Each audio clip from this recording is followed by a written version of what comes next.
Hola a todos, soy Javier Poveda y esto es De Bien TV, el canal en el que te lo vas a pasar de bien mientras aprendes geografía, historia e historia del arte. En el vídeo de hoy, que está dirigido a mis alumnos, bueno, a mis alumnas y alumno de segundo bachillerato de historia del arte del IES Neil Armstrong, vamos a estudiar la segunda parte del tema 11, que corresponde a Goya. Vamos a hacer un breve repaso a lo que es la vida y obra de Goya y a la pintura romántica. ¿Vale? Así que espero como siempre que estéis todos bien, magníficamente de salud, vosotros y familia, y vamos sin más dilación al temita. Bueno, entonces vamos a ver a Goya, Francisco de Goya y Lucientes, nacido en Fuendetodos, aragonés, y vamos a ver que Goya, aquí tenéis un retrato un poco feote, porque no era excesivamente guapo, y aparte era un señor un poco huraño, sobre todo al final de su vida. Entonces vamos a ver, bueno, Goya es sí que es cierto que es uno de los pintores más extraordinarios, y a mí personalmente no me entusiasma en exceso. Sí que verá que es un genio, la verdad, para su época, pero más porque se le iba la olla que por otros motivos, ¿no? Pero sí que es cierto que es un autor, uno de los más importantes de la historia del arte, ¿no? Va a vivir entre el siglo XVIII, la segunda mitad del XVIII y principios del XIX, que es la parte más interesante que tiene. Y bueno, aquí tenéis que vivir el despotismo ilustrado, ya sabéis, ¿no? Carlos III y demás, la invasión napoleónica, la guerra de independencia y la restauración absolutista de Fernando VII. Y dice aquí que fue el artista que mejor supo reflejar el convulso periodo, eso sí que es cierto, ahora lo veremos, del tránsito del 18 al 19 en la historia española, dando una visión crítica, mordaz y profunda. Esto sobre todo al final, ¿no? Cuando hace esa crítica moralista, que lo veremos. Y dice aquí que aunque Goya trabaja fundamentalmente en la Europa neoclásica, ya hemos visto todo lo que es el neoclasicismo con todas sus características, pues temas mitológicos históricos, el dibujo, la luz y el color, un poco movimiento. Dice su obra no puede clasificarse dentro de dicho estilo. Esto es cierto. O sea, a Goya de hecho no se le puede, aunque en el libro creo que viene, a ver, lo tengo por aquí, pues que se le encasqueta por depende si en el romanticismo o en el neoclasicismo. Sí que es cierto que digamos que no aúna todas las características de cada uno de los periodos, ¿no? O sea, Goya tiene un estilo, digamos, muy, muy personal, y de hecho hay mucha gente que lo considera el primer vanguardista, ¿no? Es un pintor que va a recoger muchas influencias de los periodos anteriores, sobre todo bueno, del neoclasicismo un poquito, sobre todo al principio, pero también del barroco, y que, digamos, va a desarrollar un estilo muy personal que va a tener, digamos, mucha relación con lo que es su vida y sus vivencias, ¿no?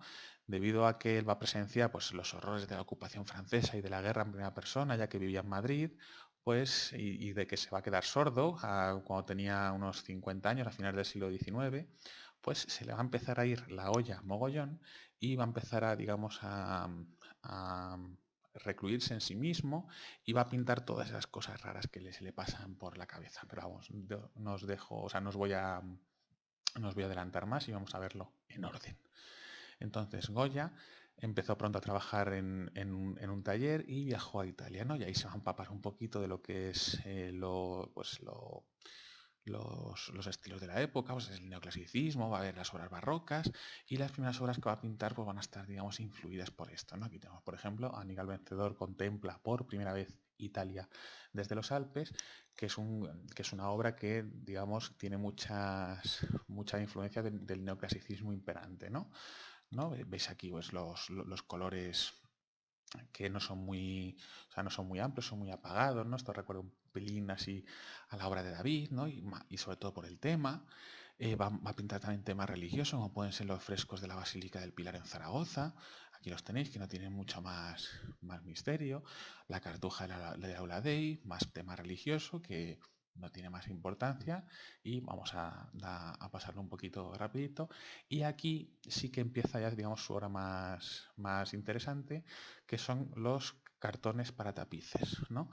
En la Real Fábrica de Tapices, sabéis que fabricaba tapices, que son como alfombras que se cuelgan en la pared, ¿no? Y, Goya realizó una serie de cartones para que luego iban a ser convertidos en tapices. Aquí tenéis las obras pues ya convertidas en tapices. cartones son, digamos, bocetos que se hacían a tamaño real y se coloreaban, o sea, digamos, es la misma obra hecha, pero a modo de boceto para que a partir de ahí los tejedores de la fábrica de tapices pudieran pues pasarlo a tapiz. Y se hacían, bueno, se llaman cartones porque se hacía sobre cartón, porque el cartón que es un material pues barato y cutre.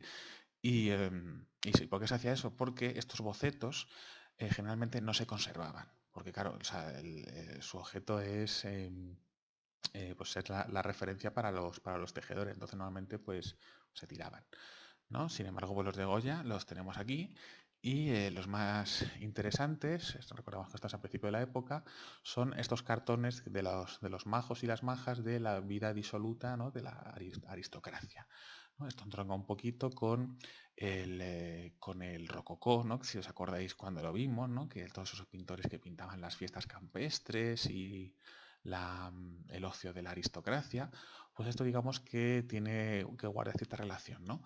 Aquí tenemos, por ejemplo, bueno, el más famoso de todos es el quitasol. Aquí tenéis a la majita con su abanico y el perrete que ha salido al campo a dar una vuelta. Y el galán majete que con el quitasol pues hace, bueno, se lo pone para que no le moleste la luz, ¿no? Tenemos las floreras, aquí tenéis a la coleguita con el señor, el conejete, la nena pasándoselo bien, mientras que la sirvienta le coge las florecillas. Es tema costumbrista, ¿no? Es un tema, digamos, de la vida cotidiana, pero no es un costumbrismo, por ejemplo, como el de Velázquez, que pintaba en su primera época la gente corriente de Sevilla, o, sino que, digamos, pues al estilo del siglo XVIII de las clases altas, ¿no?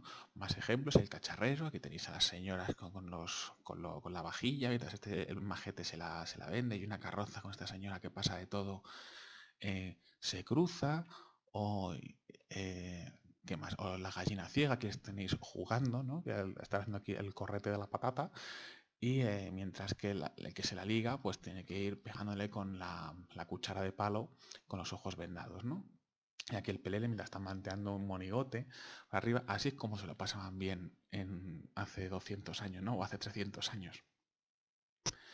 Y perdonadme, pero me echan un poquito de agua porque cuando cuando grabas muchas clases seguidas, pues tus cuerdas vocales lo notan. Perdón. Así veis, bueno, y aquí vemos vemos estos fondos con su perspectiva aérea que son muy bonitos, que recuerdan mucho a los de Velázquez. Vemos aquí, por ejemplo, esta composición circular que tiene su movimiento, igual que aquí el monigote que está yendo para arriba. Y vemos los colores vivos, colores alegres, ¿no? Los rojos, los amarillos, que se ve también muy bien aquí en el quitasol, por ejemplo. Digamos que denotan esa alegría o esa viveza que transmiten estos cuadros, ¿no? La alegría de vivir y la diversión, que el salón que se lo está pasando la nobleza. Y vamos a ver que es en esta época cuando Goya, es en 1789, si no recuerdo mal, Goya va a ser pintor de cámara del rey, ¿no? Entonces va a entrar al servicio de la Casa Real y va a empezar a hacer sobre todo los retratos. Estos retratos, pues aquí tenemos a Carlos III de Cazador y a Carlos III que era ya muy mayor. Tenemos a Carlos IV con su cara de pazguato que siempre le pinta... La verdad es que a Carlos IV le pinta siempre muy bien porque Carlos IV era un rey de los peores reyes que hemos tenido en España y siempre le pintaba esta cara de bonachón, de no sé qué pasa, de un Godoy ocúpate tú. Tenemos más ejemplos, como por ejemplo el retrato ecuestre de Carlos IV o el de Fernando VII, que recuerdan mucho a Velázquez. Bueno, a mí me recuerda mucho a Velázquez, tanto por los fondos como por la situación, aunque los de Velázquez son mejor. Y sobre todo, el más interesante de todos es la familia de Carlos IV, que este es muy conocido, en el que de hecho le hace un homenaje a Velázquez, porque aquí tenéis el caballete y el lienzo, y este es un autorretrato de Goya que recuerda mucho a las Meninas, ¿no? O sea, aquí tenéis una comparativa en el que Velázquez se autorretrata pintando un cuadro supuestamente a Felipe IV y a Mariana de Austria, y bueno, aquí no, porque están todos aquí delante, pero sí que es interesante cómo capta igual que hizo Velázquez, por ejemplo, con el retrato de Inocencio X, pues cómo capta la psicología de los personajes, ¿no? ¿Os acordáis de cuando hablábamos del retrato psicológico? Que no es simplemente pintarle tal cual es, sino intentar transmitir cuál es su carácter, ¿no? Y bueno, lo curioso de todo esto es que parece una fotografía de hoy en día, ¿no? Que les han juntado a todos y les han dicho, venga, poneos para hacer la foto. Y está un poquito cada uno a su bola. Si veis aquí tenemos varios miembros, bueno, la vieja esta que tiene una cara horrorosa, esta que está mirando vete a saber dónde, esta señora que dice aquí, estos son los príncipes de Parma, que dice aquí, por Dios, me quiero ir ya a sentarme, que esté hasta las narices de la arena. Igual la vieja que a su bola, este que dice me estás tapando, quítate, échate a un lado. Pero vamos, lo más interesante es que eso, que no es un retrato al uso de la familia real, es que se los muestra, digamos, pues más altivos, más nobles, más idealizados, podríamos decir, sino que tiene esa capa naturalista que es tan interesante. Por ejemplo, sobre todo, a mí me gusta mucho la cara que tiene la reina María Luisa de Parma, la mujer de Carlos IV. Bueno, aquí le vuelvo a pintar a Carlos IV con su carapaduato, si veis. A mí, por ejemplo, no me da la sensación de que tenga un porte real, sino parece un señor indolente, parece un señor muy, muy débil de carácter. Y esta tiene una cara de, a ver cómo lo digo sin decir lo que lo tengo que decir, pues tiene una cara de sinvergüenza, ¿no? Porque es lo que era una sinvergüenza, María Luisa de Parma. Y sin embargo, fijaos que aquí el que más porte real tiene es este de aquí, que es Fernando VII, ¿no? Creo que es el único así que posa bien erguido, mirando bien, la mirada penetrante, rígida. O sea, es el que más porte real tiene. Sin embargo, fijaos el resto, parecen seres débiles. Eso es algo que es característico, ¿no? De los retratos de Goya, transmitir ese carácter, ¿no? Que tiene pues el retratado. Y bueno, más ejemplos que hizo, no solamente hizo retratos a la Casa Real, sino también a la nobleza, a otros personajes importantes. Tenemos la condesa de Chinchón, que veis que tiene una cara mucho más amable, una pose mucho más amable. Tenemos los duques de Osuna, fijaos, este retrato que también es de una familia, no tiene nada que ver con el... Bueno, no tiene nada que ver cómo se le retrata, ¿no? Que tenéis, pues es un carácter mucho más afable, con los nenes así que están jugando. De hecho, aquí tenéis sus juguetitos, el perrete. Y veis que o sea, esta señora a mí me parece que me transmite mucha más seguridad que Carlos IV, por ejemplo, igual que la señora. Y, bueno, por ejemplo, la duquesa de Alba, que por cierto, este cuadro es maravilloso porque fijaos qué vestido tan bonito tiene, blanco y rojo, con un chochete aquí abajo, súper bonito, y aquí que está también con el vestido negro, es un retrato mucho más bello que los anteriores. También se hizo él sus propios autorretratos. Aquí se puede ver, porque ya sabéis que siempre las diapositivas es muy complicado ver esto, ¿no?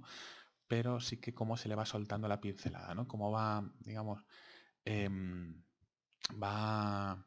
O sea, la pincelada es mucho más suelta, es más gruesa, es más pastosa y digamos que aquí se empieza a discernir un poquito más cuál va a ser la evolución de su estilo, ¿no? Que va a pasar de digamos, detallismo mucho más elaborado en su primera época y según se le va yendo la olla, pues va a ir soltándose muchísimo más. Lo veremos mucho más adelante. Bueno, mucho más no, un poquito más adelante. Y bueno, otro retrato más, que Francisco Bayo, que tampoco nos interesa mucho. Y estos son más curiosos porque son Leandro Fernández Moratín y Gaspar Melchor de Jovellanos, que veis que son unos retratos pues mucho más afables, sobre todo el de Jovellanos. Y veis cómo las pinceladas son mucho más sueltitas. Las majas también, o sea, va a seguir, uy, perdona que me duele mucho el hombro, va a seguir retratando estas majas y las más interesantes es la famosa maja desnuda y la maja vestida, ¿no? Que es el estudio que hace Goya de la belleza femenina, ¿no? Que primero la dibuja pues, así en pelotillas y luego pues con este traje un poquito hortera, ¿no? Porque este amarillo no me pega nada con lo blanco, pero bueno, no soy yo nadie para discutir la moda de la época. Pero vamos a lo... Bueno, y Cristo crucificado, que esto también me recuerda mucho a Velázquez, pero vamos a lo que realmente mola. Bueno, aquí ya tenemos... estos son pinturas sobre hojalata, que bueno, aquí vemos que sigue todavía continuando con el tema más el género costumbrista, ¿no? Y escenas, sin embargo, aquí vemos cómo va, en sus temas, va girando hacia un bueno, no llamarlo tenebrismo, pero sí a un oscurantismo, a un dramatismo mucho más exagerado, ¿no? O sea, asaltos de ladrones, incendios, naufragios y los aquelarres, ¿no? Temas muy oscuros, temas de sufrimiento, de dolor, temas de cierto incluso misticismo, de brujería, ¿no? Va a pintar varios aquelarres, de hecho. Y fijaos, comparadme esto con lo que hacía antes, ¿no? Y esto es porque desde que se vuelve sordo, la sordera le da, si no recuerdo mal, en 1795 y digamos que va a hacer como una especie de introspección, ¿no? Se le va a pintar como las cosas que se le pasan por la cabeza y todo lo que se le pasa por la cabeza pues es mal, ¿no?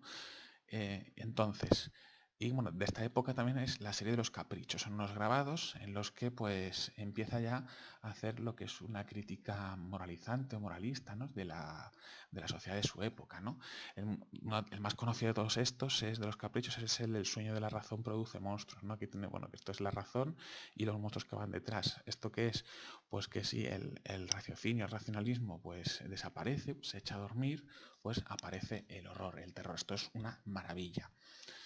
Y, por ejemplo, otros más menos conocidos, pues hasta la muerte, aquí critica pues la vanidad de la nobleza, ¿no? Esto es una señora que se está arreglando y aunque tiene pues 250 años, ¿no?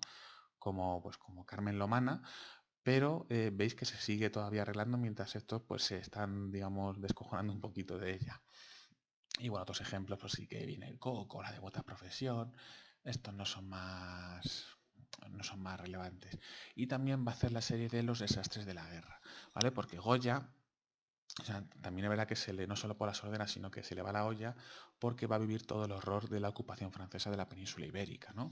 Va a ser testigo del 2 y el 3 de mayo, bueno, de los sucesos del 2 de mayo, realmente ahora lo veremos esto ya la pintura de historia, y pues va a pintar todos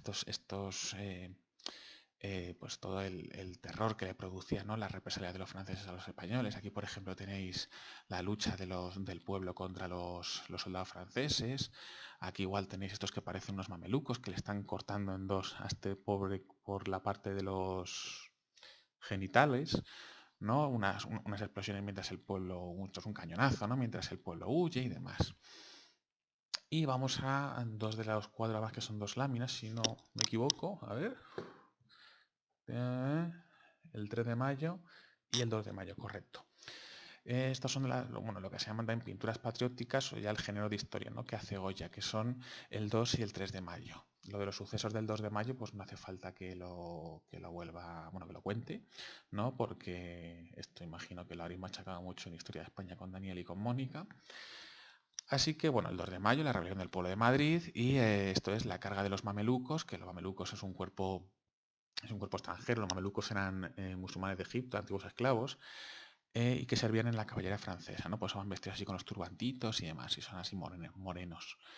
Y pues esto es parte de la rebelión de la revuelta, ¿no? Que hubo del pueblo de Madrid frente a la ocupación francesa. Y es muy interesante porque, si veis, los personajes ocupan casi 2/3 del cuadro, hay muchísimo movimiento, si fijaos en la expresividad de los rostros, bueno, el fondo está muy difuminado y fijaos la violencia o sea, el dinamismo y la violencia que denota esta obra, ¿no? O sea, todos los franceses están blandiendo los alfanjes, bueno, los sables, a punto de machacar a alguien, mientras que el pueblo con los pequeños puñalitos, pues aquí le tenéis a este destrozando a este mameluco, a los caballos, aquí uno con un fusil.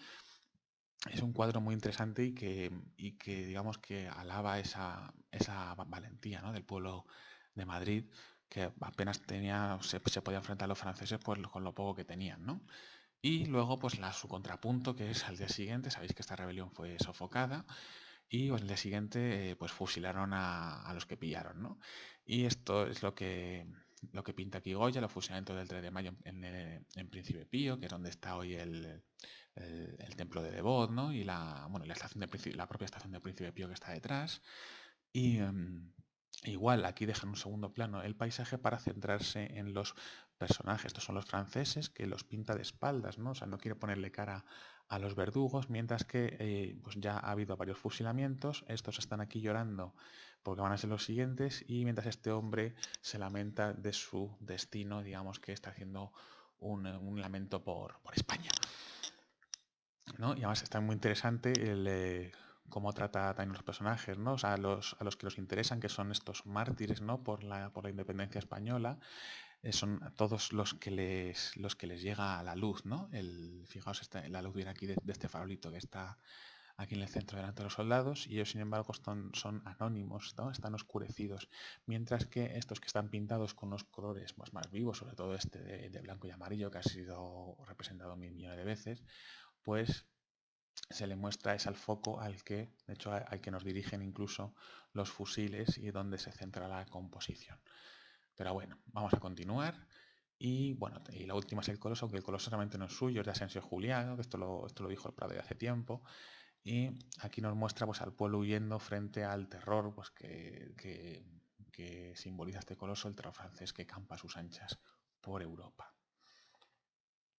Después ya vamos a ver en la última obra de Goya. Goya al final de sus años pues se compró una finquita muy cerquita del Manzanares, ¿no? En la otra orilla donde estaría la pradera de San Isidro, más o menos, si no me equivoco.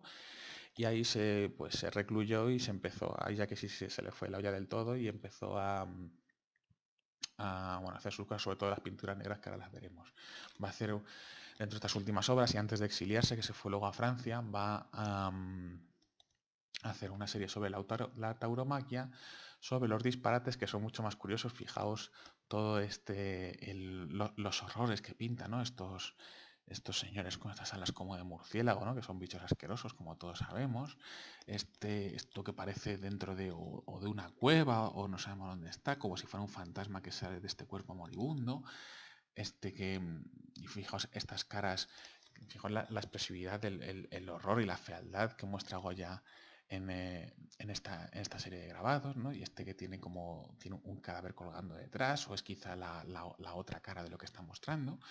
Son cosas, aunque es un poco o sea, complicado de interpretar, pero vamos, desde luego son temas como muy oscuros, muy horrorosos, habla pues de pintarnos pues el terror, el miedo, no sé, pues todo eso que le pasaba por la cabeza que estaba un poco para allá. Y de lo último que va a pintar Goya en España van a ser las pinturas negras. Las pinturas griegas decoraban su casa, ¿he dicho griegas o negras? Unas pinturas negras. Decoraba su casa en la finca hasta que os he hablado de lo que llamaban la Quinta del Sordo, ¿no? Y que también son muy conocidas y se conservan en el Prado. Y dentro de ellas, pues la más famosa, por así decirlo, es Saturno devorando a sus hijos, ¿no? Esto es algo que no es un tema nuevo, es un tema mitológico. Saturno, que era un titán y que le dijeron que sus hijos se iban a rebelar contra él, entonces que lo que hizo fue comérselos, ¿no?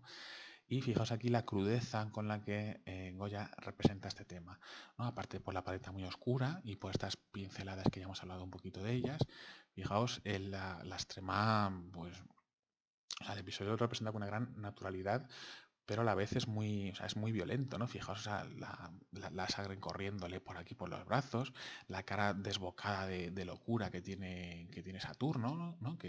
Pues, que es el titán Cronos, y pues la crudeza de representar al niño ya sin cabeza. O sea, fijaos ya, o sea, para pintar este tema de esta manera, lo de la olla que tendría que estar ya. Más ejemplitos de esta pintura negra, pues dos viejos comiendo sopa. Fijaos ya cómo hace estas pinceladas, que esto es muy parecido por ejemplo, el impresionismo que veremos ya más adelante en las vanguardias del 19. Y pues más cosas, fijaos el aquelarre. Entonces, como el que hablábamos antes, está haciendo otros episodios de brujería, o la romería de San Isidro, que fijaos que esto debería ser algo pues más alegre. Y fijaos con la fealdad, no solo ya por esta paleta de grises que usa, ¿no? Y fijaos cómo esto parece no es el fin del mundo, sino fijaos cómo están las caras pues de horror. Y aquí igual parece que están todos, parece que están sufriendo, ¿no? Y es lo que es básicamente lo que Goya va a pintar al final de su vida. Y ya por último, bueno, al final de su vida se tuvo que exiliar en Francia, se estableció en Burdeos. Y aquí parece que se va a recuperar un poquito más. Y su última obra más conocida es La Lechera, ¿no? Que ya es un poquito un cuadro más amable que los anteriores, pero sin embargo, pues tampoco, o sea, no se sabe exactamente qué es lo que está haciendo esta lechera, ¿no? Sigue siendo, o sea, Goya fue un pintor bastante enigmático en este sentido. Y creo que ya con Goya terminamos ya y vamos a ir muy rápidamente a 25 minutos, madre mía. Voy a pasar un poco rápido, a ver si lo puedo poner. A ver. Sí, ¿verdad? ¿Está puesto? Vale, magnífico. La pintura romántica. ¿Está bien puesto? Sí, perdonad, pero es que tengo que cambiar el PDF y no sé si esto está grabando correctamente. Bueno, ya dejamos algo a un lado y ahora nos vamos a ir al romanticismo. ¿Vale? El romanticismo es un movimiento cultural, no solamente artístico, que se va a dar en todas las artes y nosotros lo que nos va a interesar sobre todo va a ser la pintura, pero también tuvo un gran impacto pues, sobre todo en la literatura o incluso en la política, ¿no? Porque el romanticismo está muy unido al nacionalismo, el romanticismo que es la expresión de las emociones por encima de la razón y que pues todo esto va a tener también pues, un reflejo en muchas facetas, ¿no? de la vida de aquella época. La época bueno, de Lord Byron, de la independencia de Grecia y demás. Pero bueno, eso lo imagino que lo habréis, o espero que lo hayáis estudiado en literatura y nosotros nos vamos a la pintura. Entonces tenemos que el romanticismo es un movimiento artístico, intelectual, que va a predominar en la primera mitad del XIX y va a estar muy unido a las revoluciones liberales del 20, del 30 y del 48. Que esto entiendo que ya lo habéis dado. Va a ser, digamos, una reacción frente al academicismo y bueno, y al neoclasicismo en general, y digamos que va a buscar pues, la expresión de los sentimientos y de la libertad del autor. Entonces, ¿qué es lo que vamos a ver? Vamos a ver la expresión de los sentimientos, el individualismo y la expresión, la exaltación del yo como repulsa hacia la autoridad, la tradición y la norma. Esto es una crítica al neoclasicismo, ¿no? Y a las normas que había establecido las academias a la hora de representar. Vamos a ver la exaltación de la libertad del pueblo y las nacionalidades, lo que ya os he contado. Vamos a ver que empieza a haber un gusto por lo oriental y exótico, ¿no? Esto ya lo vimos un poquito en Ingres, pero también, o sea, ahora va a ser cuando más se va a manifestar, ya que es la época de los grandes viajes, ¿no? Y va a ser lo que son el precursor del colonialismo europeo. Vamos a ver una gran riqueza cromática, va a volver el protagonismo del color sobre la línea, al contrario de lo que ocurría en el neoclasicismo, la pincelada suelta que ya anticipaba Goya, los contrastos de luces y sombras para añadir dramatismo, pues, es dentro de la exaltación de los sentimientos, con composiciones complejas, mucha expresividad y un tema nuevo que es el paisaje. El paisaje va a ser muy importante, sobre todo en el romanticismo inglés y alemán. ¿Vale? Vamos a temas exóticos, los episodios de la historia nacional. Ya hemos visto que este movimiento está muy relacionado con la formación de los estados-nación burgueses, ¿no? De esta época. Escenas pues, oníricas, literarias, bueno, demás, ¿no? Y Francia reemplaza a Italia como centro por excelencia. Entonces, vamos a ver, por ejemplo, dentro del... perdonadme que una contractura en el hombro que no es normal. Bueno, en el dorsal realmente. Vamos a ver a Jerry Colt, que es un francés y que su obra maestra, este cuadro es una maldita pasada, que es la balsa de la Medusa. La Medusa es una fragata francesa que naufragó, que llevaba colonos a África, no sé si a la zona de Senegal, creo recordar, y que pues, estuvo a la deriva varios días hasta que fueron rescatados, ¿no? Y aquí muestra, esto es muy interesante porque aparte de esta composición triangular maravillosa y de las dos diagonales que se forman, sobre todo esta de aquí, que es muy interesante, ahora lo veremos, muestra diferentes sentimientos ante una situación adversa, ¿no? Entonces aquí tenemos a este pobre que está abatido, que está que está resignado ante el destino que le espera, que es la muerte. De hecho, está aquí abrazando a algunos cadáveres. En la parte inferior pues tenemos unos cadáveres de la gente que ya ha muerto, y según nos vamos desplazando en esta diagonal hacia arriba vamos mostrando diferentes sensaciones, ¿no? Que digamos puede ser cierta esperanza, un lamento ante lo que va a haber, y aquí en último esta otra cúspide de esta pirámide podemos ver dos diagonales aquí, una por aquí y otra por aquí. Esta de aquí son, digamos, es la alegría o la esperanza ante, de hecho, está llamando ante la salvación que les espera, porque está llamando a una fragata, a un barco que fue el que les rescató, ¿no?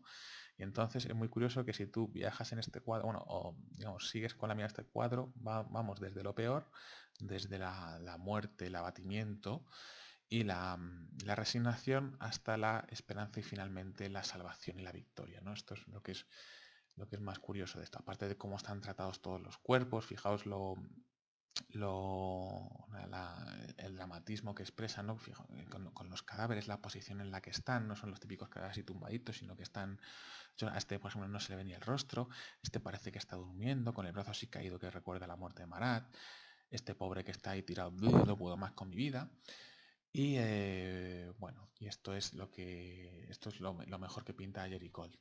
Más cosas que hace, pues va a hacer un estudio del desnudo masculino. Esto sí, aquí recuerda mucho a, si fijáis, los cuerpos que pinta Miguel Ángel, todos muy robustos, con los músculos muy marcados. Y también va a pintar unos retratos muy, muy curiosetes, no de, digamos, entra dentro de lo que esto sería también el género costumbrista, pero digamos de las capas más bajas de la sociedad, ¿no? La gente más, digamos, los apartados. Aquí tenéis la loca, que de hecho tiene una cara de loca que no veáis. El loco del mando militar, que parece el típico abuelo de las bataditas, pero que si os fijáis está un poco de la olla. La ludópata y el cleptómano, que a este tío pues no le dejaría ni el dinero de otro. Después nos vamos a ir con Delacroix, que es otro francés y que va a ser un liberal francés, y de hecho va a hacer, bueno, su pintura más famosa es La libertad guiando al pueblo. Esta pintura, que mucha gente la asocia erróneamente con la Revolución Francesa, realmente lo que está pintando es la Revolución de 1830, ¿no? Donde se va a derrocar al rey y va a empezar la monarquía de Julio de Luis Felipe de Orleans, ¿no? Y entonces aquí igual, si os fijáis, tenemos una composición triangular en la que la cúspide es la bandera francesa o la personificación de la libertad, mientras el pueblo, aquí tenéis a un señor burgués y a un señor un poquito menos burgués, todos unidos se van a enfrentar, esto es el París del fondo, van, digamos, pues a conseguir su libertad, ¿no? Y todo ello guiado por esto que es como si fuera una Marianne, ¿no? Una personificación de Francia con su gorro frigio que simboliza la libertad. Y Delacroix también va a empezar, bueno, o va a inaugurar este gusto por lo exótico, y va a hacer pintura también, como por ejemplo esta es muy conocida, de la muerte de Sardanápalo. Sardanápalo era un rey asirio que cuando vio que iba a morir, cogió y se suicidó y hizo suicidarse a todo el mundo. De hecho aquí le tenéis con sus sirvientes, con sus soldados y con su harén, y todos se están pues, suicidándose en una orgía de sangre terrible. Y también Delacroix, dentro de ese exotismo, pues va a pintar digamos, escenas a las que no estamos acostumbrados, que ya anticipa un poquito Ingres, pero que le va, digamos, esto está anticipando lo que es el colonialismo francés, ¿no? En cierto modo. Aquí tenéis, por ejemplo, el sultán de Marruecos saliendo con su guardia, aquí tenéis las mujeres de Argel, y esto son las escenas que le transmiten pues, los viajeros que están haciendo sus primeras exploraciones, ¿no? A mundos que sí, realmente, hombre, estas cosas sí que se conocían, pero que no